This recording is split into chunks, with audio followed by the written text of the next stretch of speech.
JD Power says new car problems are up, but are we supposed to blame the technology or the polar vortex? I'm Marty Paget, joined by Nelson Ireson and Bengt Halverson, and we're going to talk about JD Power quality results today at TCC on the table.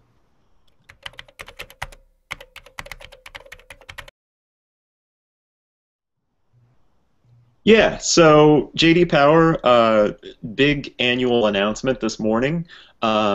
The initial quality study is one of their most respected and you know, kind of an industry benchmark survey. This year, the news isn't all great. We went from 113 problems per 100 vehicles up to 116 problems per 100 vehicles. And before talking about some of the results, I should preface it and say that IQS is a measurement of problems that owners see in the first 3 months of ownership. And it could be very small issues. Nelson, I think you how did you put this? It's kind of issues in the honeymoon period. Yeah, exactly. It's like just when you start dating somebody, you get their best foot forward. You don't start to see all of their, potential annoying downsides until like you said, the crazy exes behind them and the horrible bathroom habits too. I believe that is exactly what I said. Exactly. And it's important to bring up because I think JD Power has a lot of studies out there, and when people hear JD Power, they kind of just generically assume quality, and quality in this case is quite different from long-term reliability and durability, which they do a different, better job of measuring in another study. Mm-hmm. Well, yeah, this is the 28th year of IQS, and IQS it does cover those small things. Can I pair my smartphone? Is this transmission shifting too harshly? What's that vibration? Those sorts of things. Things that they might not over the course of years of owning a vehicle have that much of an impact, but they're definitely an annoyance.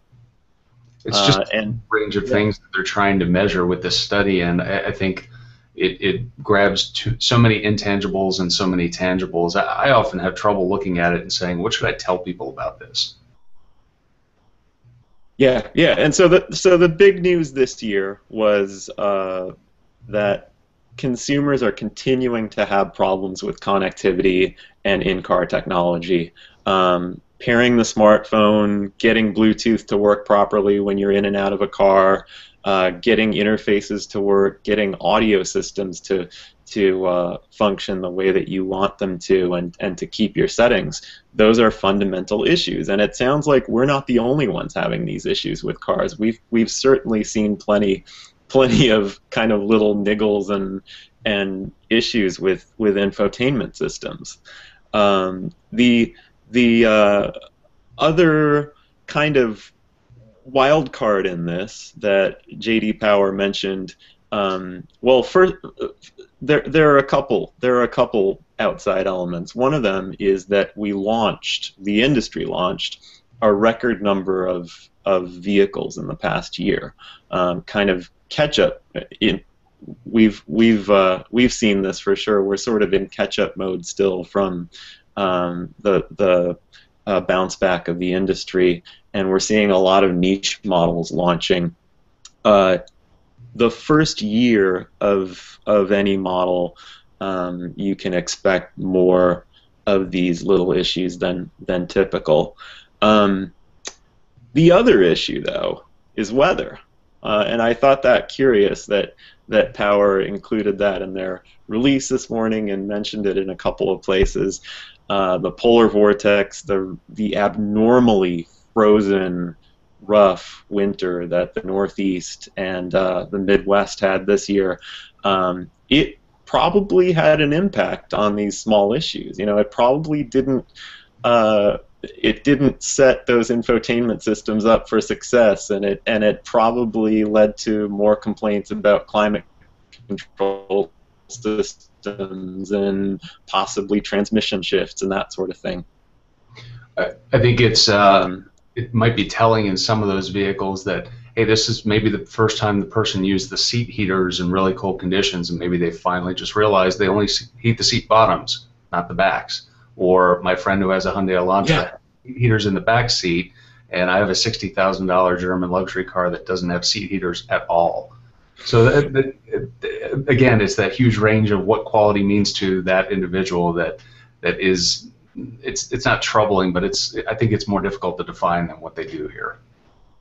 Absolutely. And sort of on top of the weather thing, just to circle back to the technology deal and the new car launching, most of the problems found were in the newly launched cars, not the models updated from previous years, right? Like 13% more problems were found with the updated models. And it was those little things, Bluetooth pairing, audio systems, but on top of that, you add in the cold weather thing with the heating, ventilation, engine and transmission complaints, which were two of the biggest ones. As a result, that's, of course your transmission is going to shift rougher in the cold weather, at least until it's up to full operating temperature, because that's how mechanical things work in the cold.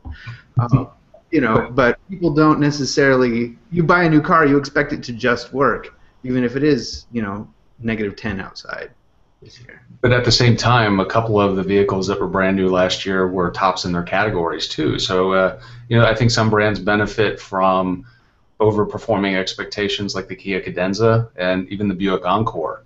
But that, and so does Porsche, which I always find odd. Is you think they would be the most finicky, demanding customers on the planet, and yet 911, Panamera, they consistently perform at the tops of their categories, and Porsche was the top brand overall too. So clearly they're doing something right to please the most difficult people to please on the planet.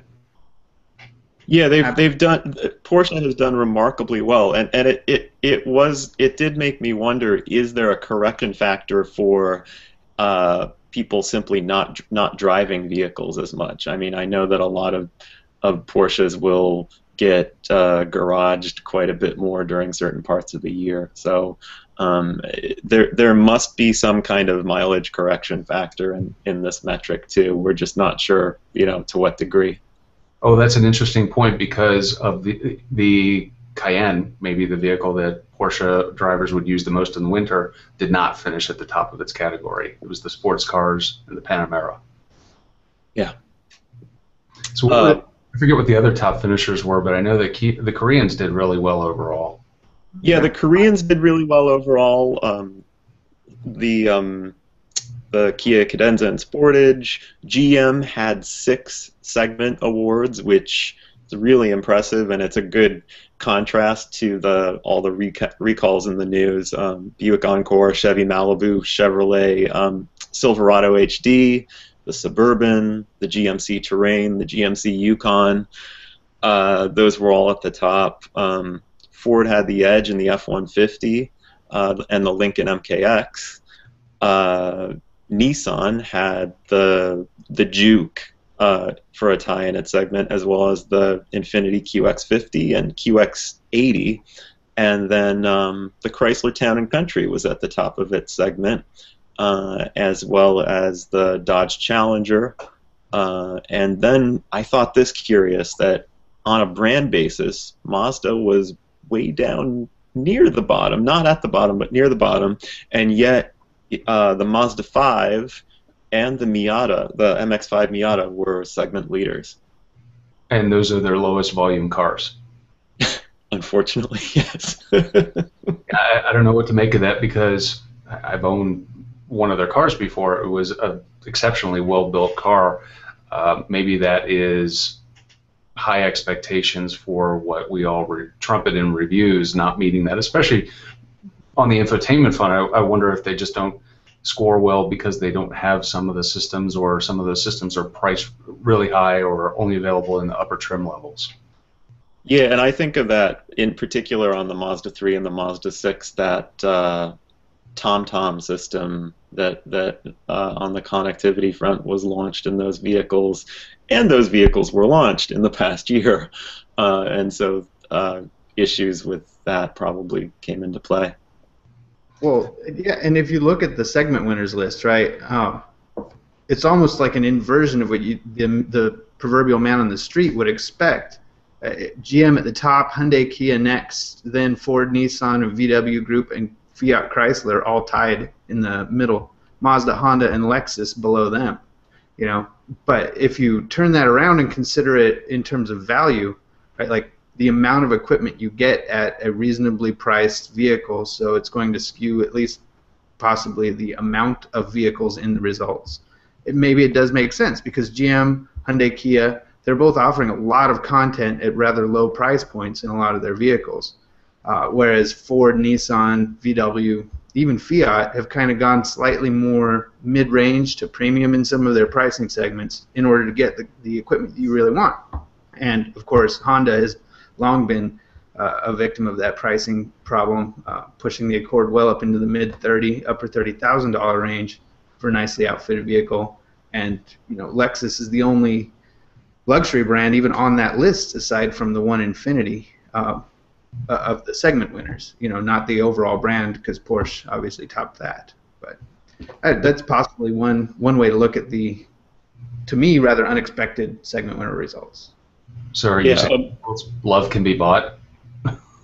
Oh, totally. And the cheaper, the better. Well, I should just point out that Jaguar is second place, and they did really well again this year. They've done well for years in this metric,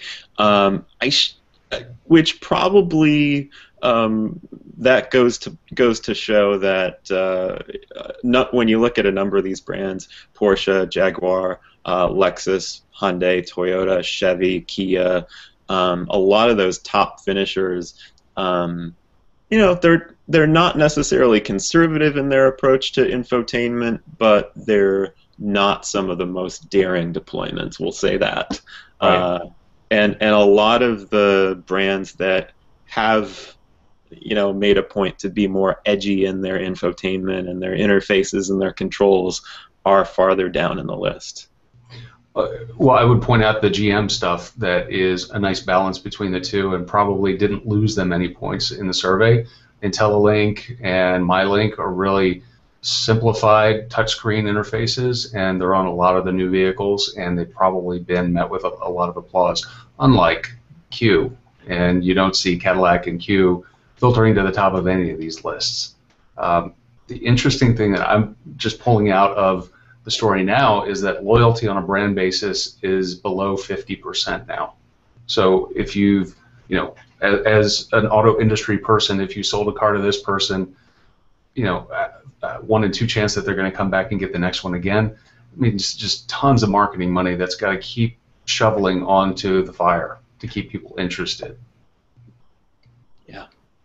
And if you're if you're of that elite top tier where you have no problems per vehicle, then you're lucky to break over 50% on the loyalty. Yeah. So it's a crucial 5 or 10% difference that having these little niggles in the first 3 months versus not could make over the course of several years. We should take a second to look at the bottom, yes. The bottom of the showings this morning. It's always interesting. We see a few brands that have been near the bottom for years. Jeep and Mitsubishi tend to be at the bottom in this survey, and I know there are a number of reasons for Jeep. Some of it just has to do with customer expectations. Never quite lining up with what the products are, or just having expectations that are unusually demanding, and maybe the weather comes to play there too. I wonder how much the Wrangler pulls down their overall scores, because I would think that Grand Cherokee would fare pretty well, and even the cheap compact SUVs, the Compass and the Patriot, which continue to sell these days, defying all expectations. But I'm really shocked to see Scion in that list.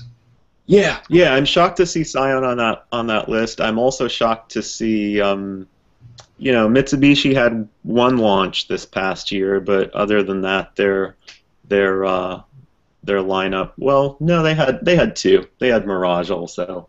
That probably altogether, you know, pushed their rating down. The Cherokee, you know, JD Power emphasizes that launches do bring these numbers down. Jeep had the Cherokee. Cherokee problem considering the fact that it had so many transmission reprograms and dealers weren't without trucks for a long time. Mm-hmm. Now the bottom place finisher on this list by far was Fiat. I mean, that's a number we haven't seen in years. We're singling this brand out because it is a number we haven't seen in years. 206 problems per 100 vehicles in the first 3 months. The closest finisher is Jeep with 146. It's a big jump. And I pushed JD Power to single out a particular issue with the 500L. They didn't. They got back to us just before running this hangout and said they didn't say any particular issue, but they said it was all 500L. So wow. The 500L launch apparently had a lot of issues. I'm guessing that the dual clutch transmission had something to do with it. Possibly other issues with that vehicle regarding the interface. So the world's only Serbian, or our only Serbian-built vehicle, is following in the footsteps of the last Serbian vehicle we had. Yeah. Yugo GP. Nelson, I know you've driven Abarths, but I don't know if you've driven the 500L. I really haven't seen many initial flaws, on the press cars that we get presented with. The 500L, I have to confess, a couple of things that surfaced from that were kind of a poorly functioning infotainment system, not being able to put my feet in with the manual cars into the pedal box, and just some weird gaps and trim fits that you wouldn't notice even on the Fiat 500. So I'm not sure if you guys have seen anything like that in the press cars that you've had, but I think that 500L sales kind of reflect its position here too. Yeah, and I'm not sure that it's it may be too early to jump in with pitchforks and such on the 500L, but yeah, it is an outlier at this point, and I'm very curious to see what happens with Consumer Reports reliability ratings, and then with some of JD Power's longer term metrics. But as long as they keep doing ads with their Tumblr page and GIFs, then everything should be fine. Yeah. All right. Well, that will bring us to the end of this hangout. So we will have more on the JD Power story as we can explore more details. But for future hangouts and other issues, follow us here at the Car Connections YouTube channel. And guys, thanks for joining me.